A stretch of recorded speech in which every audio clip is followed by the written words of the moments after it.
Salut, c'est MDR, votre rendez-vous avec les comédies françaises. Un podcast de Séance Radio, la web radio du cinéma. MDR, c'est un labo où on regarde, on analyse et on critique les comédies françaises. Et aujourd'hui, bonne nouvelle, on va parler des Tuches 3 d'Olivier Barou avec le retour d'exactement le même cast. Je suis Daniel Andreev et à mes côtés, j'ai mon poteau Max Besnard. Salut Daniel.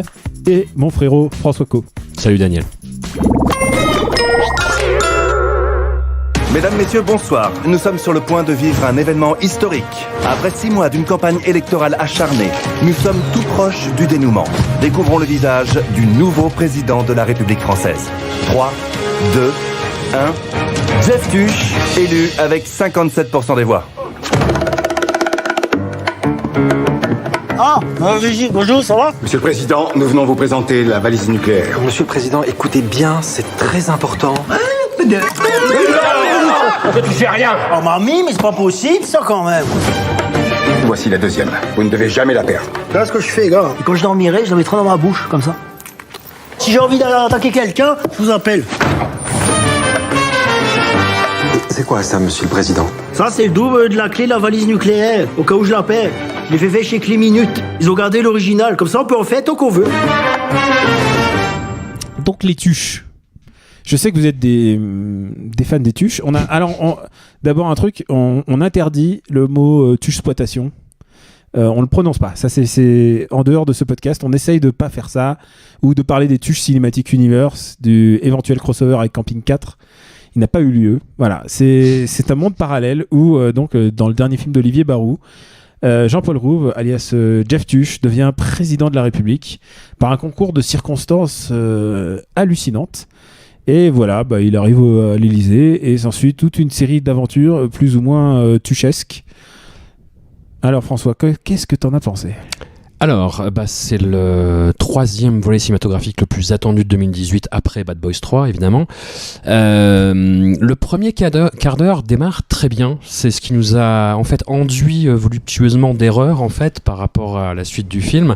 C'est que toute la partie campagne présidentielle est assez drôle, assez bien menée, avec très rythmée. Ouais, très rythmée. On sent le côté, c'est Julien Hervé qui est au scénario. Tu me disais avant, ancien auteur de Guignol, et réalisateur de Doudou. Et réalisateur du Doudou, avec pics, Philippe Mechelin. Oui, tout à fait, avec des pics politiques assez inattendus dans un film comme Les Tuches, et plutôt marrante et plutôt bien inséré dans l'univers des Tuches justement, et avec juste un côté un peu étrange dont on reparlera plus tard, c'est l'isolement du personnage de Coin-Coin, mais qui malheureusement est assez synchrone avec le propos du reste du film sur lequel on reviendra plus tard. Et après, en fait, une fois l'impensable réalisé, c'est-à-dire la famille Tuche à l'Élysée, et nous avoir un peu emballé. Voilà. Après l'installation qui est plutôt marrante, ça tourne à vide, quoi. C'est de la roue libre. Max, qu'est-ce que t'en as pensé, toi ? Effectivement, le premier quart d'heure qui fonctionne très très bien et on retombe tout de suite au-delà de la campagne présidentielle. D'ailleurs, je me suis fait cette réflexion pendant la séance, c'est que cette phase de campagne présidentielle qui est très bien foutue est très très courte. Elle est trop courte. Elle est beaucoup trop courte. Ça passe quasiment directement de Tuche, il va se présenter pour avoir le TGV dans son petit village. Ça y est, il est président et il arrive à l'Élysée. Et à partir de là, ça s'enfonce dans j'ai du mal à trouver les mots en fait. Ça s'enfonce dans quelque chose de tellement mou du genou, de tellement lambda, téléphoné. Tu t'attends à chaque réplique, à chaque gag. Après j'ai eu 2-3 éclats de rire pendant l'heure et quelques qui a suivi, mais c'est surtout que ça retombe dans les mêmes travers que les deux premiers Tuches, c'est-à-dire que ça ne raconte rien du tout, vraiment rien. Le premier Tuche racontait comment ils deviennent riches et comment le petit gamin Coin-Coin les sauve, Donald. Le deuxième Tuche raconte rien du tout puisqu'il raconte le fait qu'ils vont aux États-Unis, ils perdent leur carte de crédit. Et c'est tout. Et là, je pense que c'est l'équivalent d'un dark reboot en fait. De la franchise Tuche, puisque ça ne fait quasiment aucune référence à leur richesse, qui a disparu ou on n'en parle pas. Alors tu vois juste une référence pendant la campagne présidentielle, les Tuches payent l'ISF depuis 5 ans, je crois. Il y a un titre comme ça sur un journal télé, c'est la seule référence que tu as, ça, et puis, et puis aussi l'arc autour de Stéphanie Tuche qui se fait embobiner par un écrivain qui essaye de profiter de sa notoriété et en même temps de prendre un petit peu son argent. Enfin, c'est un peu, bon voilà, c'est un peu. Ça devient vite le Suicide Squad des Tuches, quoi. Après c'est assez problématique parce qu'on sent limite une schizophrénie en fait entre les velléités des scénaristes de faire vraiment quelque chose d'assez de renouveler vraiment l'univers des Tuches avec cette touche politique mais vraiment surprenante en plus parce que bon il y avait toujours un peu cette idée vaguement anard libertaire de ne rien faire le plus possible qui est reprise ici mais sous un pendant gauchiste assez affirmé, assez étonnant en fait.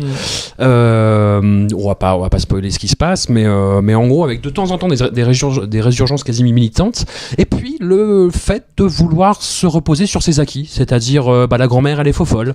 Elle est juste atteinte d'une nouvelle un peu faux-folie. Voilà, Tuche Daddy, là son délire c'est d'être ninja et de harceler son bodyguard, et Isabelle Nanty, elle fait des frites. Voilà, en gros, c'est que ça quoi. C'est exactement ça, c'est-à-dire que chaque personnage a son propre running gag qui est utilisé ad nauseam jusqu'à la fin du film.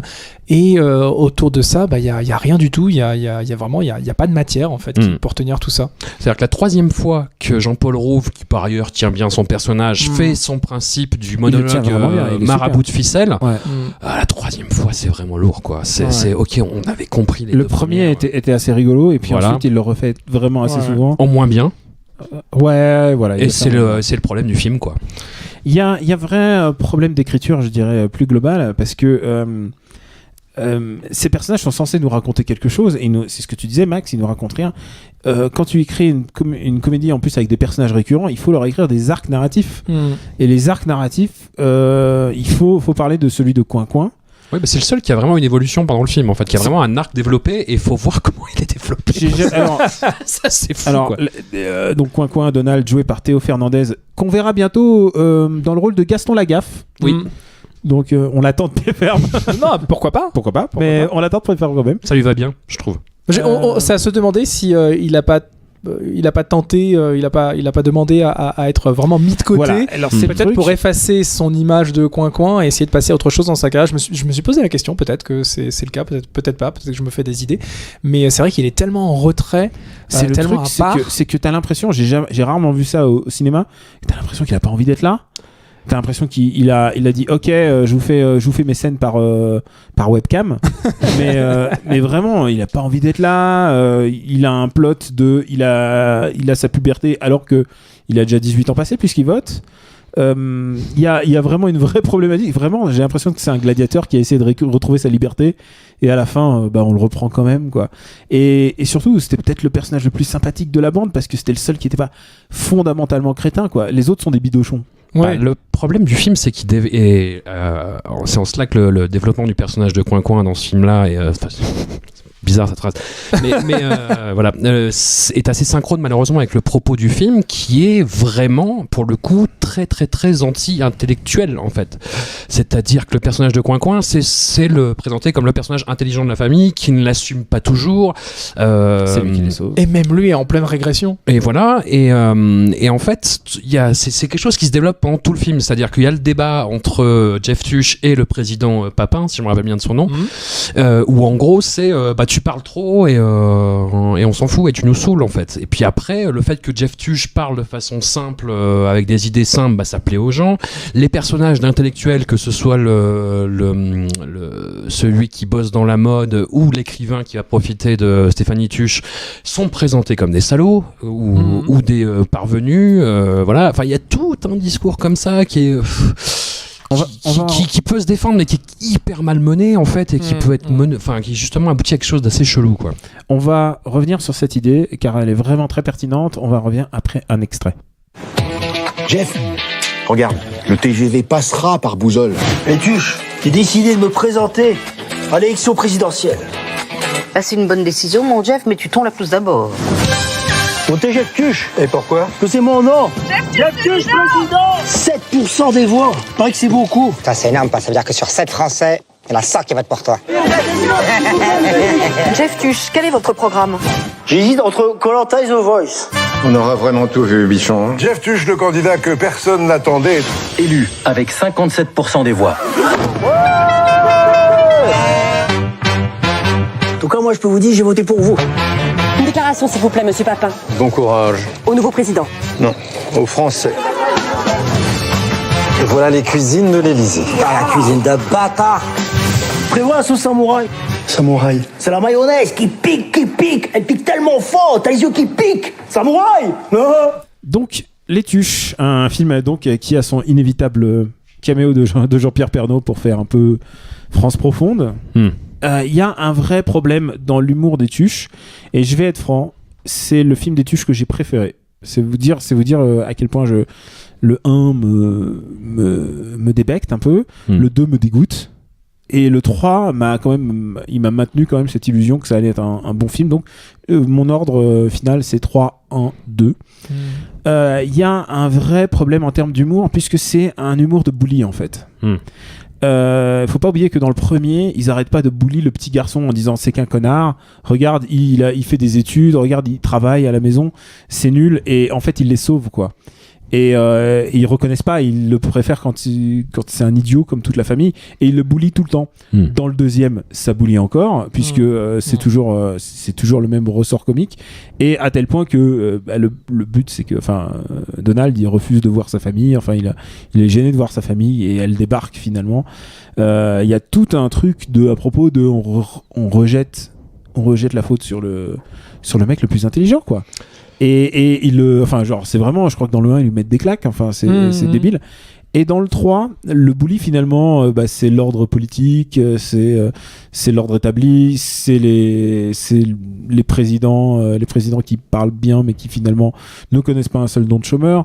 Il y a tout un discours très poujadiste là-dedans, qui m'a moins dérangé peut-être dans le 3e, parce que clairement le fils il voulait pas être là. Donc il le brime moins, il brime moins il y a moins de blagues homophobes, j'ai l'impression, de la part de Tuche Daddy, vu que sa sexualité a été rebootée aussi avec ce film. C'est un film je trouve qu'il y a moins de problèmes que dans le 1 et le 2, et quand même il y en a pas mal. Max, est-ce que tu te sens de... Écoute, je suis pas forcément d'accord avec toi quand tu dis que c'est le meilleur des trois. Oui, déjà, il faudra que tu donnes ton. Encore une fois, il est méritant pour son premier quart d'heure, et j'aurais aimé pouvoir oublier l'heure et quart qui a suivi. Peut-être que avec un peu de chance, ça va être le dernier, même si on va éviter le spoiler, mais on est bien parti pour un Tuche 4. Il faut que ça marche. Il faut que ça marche. Il n'y a aucune raison pour que ça ne marche pas. C'est la même recette. Étant donné que c'est la même recette. Alors après, il y a peut-être le côté le public va se souvenir ou va du coup se lasser. Cela étant, il y a quand même plusieurs années entre chaque épisode, et on peut supposer et les gens aiment ces personnages, j'ai l'impression. Ouais, encore une fois, à la sortie de la séance, quand tu parles avec les gens, tu t'aperçois que ça fonctionne plutôt, puis t'entends les rires aussi. Alors curieusement, nous, on s'est fait la réflexion, on rigolait pas du tout au même moment que. Nous, on rigolait plutôt les blagues un peu politiques et tout ça. Voilà. Après, c'est une question d'affinité. J'aurais voulu y croire, j'y croyais plutôt. J'aurais voulu être agréablement surpris, ça n'a pas été le cas. Donc voilà, honnêtement, j'ai pas grand chose de plus à en dire. C'est un film qui fait preuve d'une vacuité absolue pour moi. François. Le problème aussi, alors sauf erreur de ma part, il me semble que c'est le film où il y a le plus clairement des antagonistes en fait. Dans le 1, il me semble qu'il y avait quelques ennemis à droite à gauche qui revenaient comme ça. Dans le 2, il y a les parents, les beaux-parents de Coin.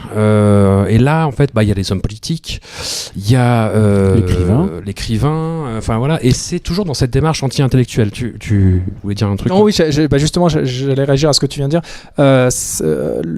Ils ont quand même évité l'écueil de ne pas utiliser les potes de Jeff Tuch pour constituer le gouvernement. Et du coup, ils ont été tentés. Ils ont été tentés, évidemment, ils ont été tentés, mais la façon dont ils déverrouillent le truc est plutôt rigolo en plus.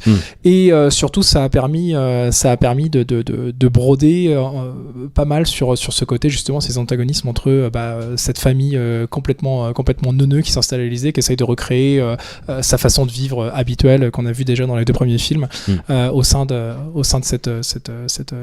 ce contexte politique très classique. Et là, pour le coup, il y a des moments où ça fonctionne quand même plutôt bien, on va dire. Ouais, après... quand il appelle la messagerie de l'Élysée. Non, mais le Conseil des ministres, le premier Conseil des ministres est quand même rigolo. Il y a quelques idées qui fonctionnent. Disons, moi, le problème que j'ai eu devant le film, c'est que à certains moments, j'avais l'impression de voir un espèce de double négatif du film Idiocratie de Mike Judge. Je sais pas si vous voyez, où on a un individu très très moyen qui est mis en hibernation par erreur pendant 500 ans, qui se réveille dans un monde où tout le monde est devenu stupide et où lui devient l'homme le plus intelligent de la planète et doit régler ça par rapport au fait que tous les gens sont tombés autour de lui. Et là, c'est un peu l'inverse. Tu confonds pas avec Demolition Man, hein. Non, mais il y a un peu de ça. Les films se ressemblent par plein d'aspects en fait. Mais voilà. Mais je pense que c'est déjà trop analysé le film, qui ça va de plus en plus en roue libre au fur et à mesure qu'il avance. Et en fait, c'est la meilleure comparaison que je peux trouver, même si c'est pas vraiment avantageux, ce serait par rapport à Sharknado. C'est-à-dire qu'on est dans une logique en fait d'éloge de la débilité assumée et de surenchère systématique. Je sais pas si vous suivez les films Sharknado, vous avez peut-être une vie, donc voilà, moi j'en ai moins que vous. On en est au 7 On en est au 5. Et en fait, ça va de plus en plus loin les Sharknado. C'est-à-dire que déjà le principe est débile et en fait, à partir du 3, on a des requins dans l'espace, Ils ont industrialisé le truc aussi. Voilà, oui, tout à fait. Et les tuches, c'est ça. Et en fait, la séquence post-générique, on va pas spoiler, mais c'est typiquement dans cet esprit-là. C'est dans une logique de surenchère en disant oh regardez, il va se passer encore des trucs. Bon voilà, les prochains, les tuches 4, les tuches dans l'espace. Quand c'est 22 Jump Street, ok. Mais quand c'est les tuches, c'est moins bien. Chouette, un débat. Mais mais voilà, ça peut aller n'importe où, n'importe comment, et c'est pas, voilà, disons que le film te promet quelque chose de plus cohérent et de plus construit, de plus fouillé que le deuxième, qui était vraiment regardez les États-Unis avec une image, mais en plus des années 60 des États-Unis, quoi. C'est il y a des cow-boys, tu vois, quoi. Et là, c'est un peu ça appliqué à la politique française, quoi. Ouais. C'est les méchants, l'administration, les politiciens, le CAC 40, les écrivains, les intellos, il y a aussi une sorte de je sais pas si c'est une parodie, c'est plutôt un copycat assez maladroit d'une scène de Zoolander que j'aime beaucoup, avec un défi de mode qui tourne au grand n'importe quoi. Ouais, mais pourquoi pas, tu vois, si le film était toujours dans cet esprit-là, sauf que c'est une scène parmi d'autres, quoi. Exactement, c'est une scène parmi d'autres, et c'est surtout que c'est, encore une fois, c'est ce que je disais au départ, c'est que c'est un enchaînement de situations qui ne racontent absolument rien. Et malheureusement, la promesse du début du film est pas tenue, et je trouve que c'est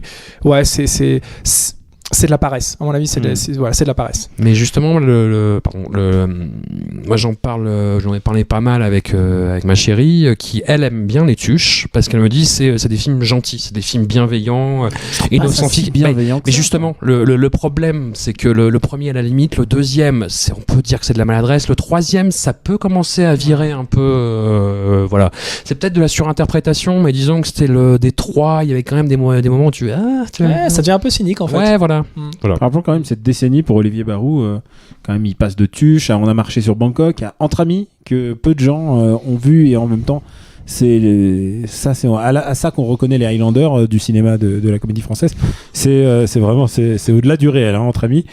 Et puis tuche 2-3 quoi. Toute proportion gardée, c'est ce genre de cinéaste un peu à la Ozon ou Antoniente. On continue à bouger, on a des projets, on enchaîne pour pas capoter, quoi, pour pas perdre du temps, et voilà, il y en aura bien un qui marchera, et là c'est le cas avec les tuches, tu vois. Il y a un truc que je voulais dire avant de boucler ça. Je pense que c'est bizarre parce que ce film sort quand même en janvier 2018, et pourtant c'est le film qui résume le mieux le quinquennat Hollande, d'après moi. Parce qu'il résume complètement ce que la politique évoque pour les gens, c'est-à-dire il s'y intéresse pendant les élections, et après tout le monde en a rien à foutre, et c'est exactement notre sentiment pendant le film en fait. C'est une fois qu'il est arrivé président, c'est devenu super moins intéressant, et c'est un peu l'image que j'en garde. Mais d'ailleurs, le président, à votre avis, moi je trouvais que c'était un mélange de Hollande pour le côté un peu mépris de classe, et de Sarkozy. Un peu baladurien, je trouve. Plutôt baladurien, moi j'ai pensé à baladurien. Ouais, je trouvais qu'il était très baladurien. C'est cette référence 93-95 pour nos plus jeunes auditeurs. Dans la droite, la gauche, le centre, tout est représenté. C'est un melting pot. Et Max, la question inévitable, tu le sais. Combien tu mets sur la table pour voir ce film ? Alors, ça serait facile de dire je mets 3 € parce que c'est les Tuches 3. Pas mal, très bien. Je sais pas, mais ça serait 3 €, ce serait 3 € mal investis. De mon point de vue. Donc, je vais mettre la moitié. 1,50 €. Je pense que c'est bien, 1,50 €. François, alors je me débrouille pour aller dans un cinéma où je connais l'ouvreur ou l'ouvreuse et je rentre gratos. Putain, connu comme le loup blanc, ce mec. Non, un peu débrouillard. Ah non, mais ça c'est génial d'aller au ciné gratos, c'est le rêve, c'est comme ça qu'on crée des carrières et des passions. Et de mon côté, je donne 1,20 € parce que je veux donner moins que toi, Max. et je trouve que... Et en fait, je lui en veux à ce film parce qu'il m'a donné l'impression que on s'est regardé, genre à bout de 15 minutes, on s'est regardé, on s'est dit putain, mais c'est bien maintenant. Et après, c'est la débandade. C'est vrai que tu m'as regardé, tu m'as dit mais j'aime bien, c'est cool. Et puis après... Trahison. Non mais c'est ça, trahison. Trahi par les siens, c'est exactement l'image que je garde de ce film. Et en même temps, c'est mon tuche préféré et c'est de dire ce que je pense des tuches. Maintenant, vous savez qu'il y a une tradition. Max, je te sens chaud bouillant. Chaud bouillant. Balance une petite reco pour faire... une petite reco gratuite. Vous allez sur YouTube et vous tapez Télé Radio Bière Foot, si vous connaissez pas, parce que ça a quand même déjà quelques années. Je pense que ça a une bonne... quinzaine d'années. C'est l'un des sketchs récurrents des Robin des Bois à l'époque de comédie. Et je pense que c'est même pas que je pense, c'est une évidence. C'est interprété par Jean-Paul Rouve et c'est le personnage de Jeff Tuche origine en fait. C'est vraiment le début de ce personnage qui a été complètement suramplifié par la trilogie des Tuches. Ça me fait bizarre de dire la trilogie des Tuches. Mais voilà. C'est un peu comme les Robocop, quoi. Il y en a 3 maintenant. C'est ça. Si vous voulez découvrir l'origine de Jeff Tuche, tapez Télé Radio Bière Foot dans YouTube.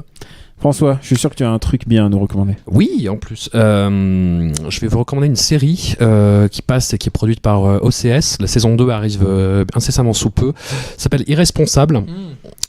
C'est alors l'histoire d'un espèce de glandeur qui se retrouve au Chaume-du à retourner chez sa mère et qui passe son temps à fumer des joints toute la journée, qui est joué par Sébastien Chassaigne, qui joue pour beaucoup dans la réussite de la série, qui est un acteur incroyable qu'on a vu dans des petits rôles à droite à gauche, qui n'est jamais exploité à la vraie mesure de son talent comique, qui est absolument incroyable, et qui découvre qu'il a un fils qui est joué par Théo Fernandez, donc Coin dans Les Tuches, et qui est une belle prolongation de son personnage d'ado taciturne dans Les Tuches 3.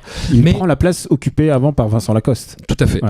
Voilà, avec un peu plus de jeu de sourcils et de moustache aussi. Et voilà, et je vous conseille vraiment ça, c'est une série comique, c'est pas une sitcom, c'est une série comique format 26 minutes il me semble, et il y a quelques écueils de cinéma, de comédie française, mais vraiment c'est un truc bien mené et qui franchement ne ferait vraiment pas honte sur grand écran, et c'est très très très attachant. J'étais vraiment surpris de cette belle découverte. Moi je vais être encore plus simple, je vais recommander des classiques, c'est mes comédies c'est mes comédies préférées avec des présidents. Alors évidemment, y a-t-il un flic pour sauver le président?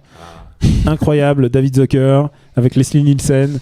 Je peux regarder ce film des milliards de fois, j'adore. Alors faut prévenir, il y a O.J. Simpson dedans, c'est tranquille. Oui, non, mais c'est à l'époque, où il était comédien. Il était cool, puis c'est le film où il s'en prend plein la tronche en plus. Donc il s'en prend plein la gueule, c'est ça qui est assez rigolo. Évidemment, oui, évidemment, il y a un criminel reporté dans le casting. Mais que veux-tu, c'est les États-Unis. C'est le rêve américain. Je veux dire, tous ces gens qui adorent Sex and the City, il y a Donald Trump dedans, tu vois. Et Maman, j'ai raté l'avion 2. Oui. Et pour ma part, j'ai une autre comédie que j'adore Air Force One avec Harrison Ford, qui pour moi est une comédie. Je suis désolé, on est d'accord. C'est tournage studio, Harrison Ford, on n'y croit pas une seule seconde. Et en même temps, j'ai envie d'y croire. Ce film me fait hurler de rire, donc j'adore Air Force One. Et en même temps, c'est des États-Unis qui nous viennent les meilleures comédies avec les présidents.